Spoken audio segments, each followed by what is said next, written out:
வணக்கம் நேயர்களே.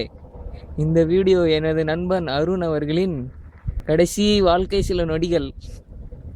பாஸ் திரும்புங்க. Hi friends, this is Arun from நாமமலை.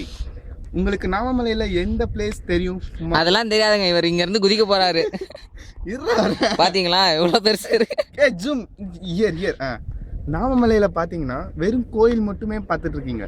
கோயிலை தவிர நிறைய விஷயம் இங்கே இருக்குது. அது என்னன்னா இந்த பிளேஸ் தான்.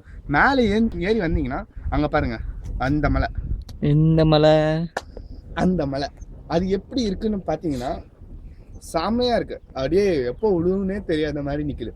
அதை விட காமெடி என்னன்னா, நான் இப்போ நிற்கிற பிளேஸ் கீழே அப்படியே பார்த்தீங்கன்னா கீழேயா பாஸ்?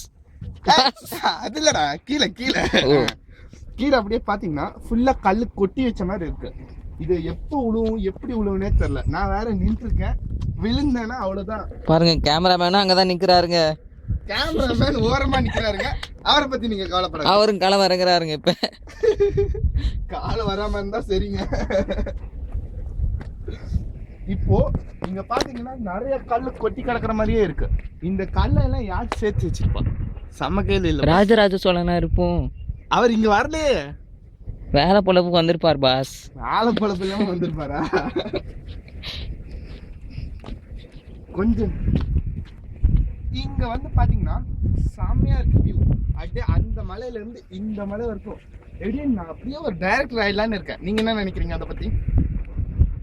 நீங்க ஃபர்ஸ்ட் குதிச்சு காமிங்க, நேர்களுக்கு ஒரு விறுவிறுப்பு சுறுசுறுப்பு வரும். பாஸ் இங்க இருந்து பயமா இருக்கு பாக்குறதுக்கு.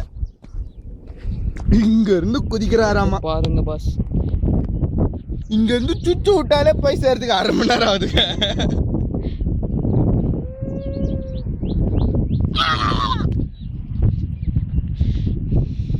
The gentleman அருண் இத்தோட உங்களை இதுல நிறுத்துறேன். அடுத்த சீன்ல வந்து boss cameraman boss with Ravinder இருங்க, அவரையும் காட்டுறேன்.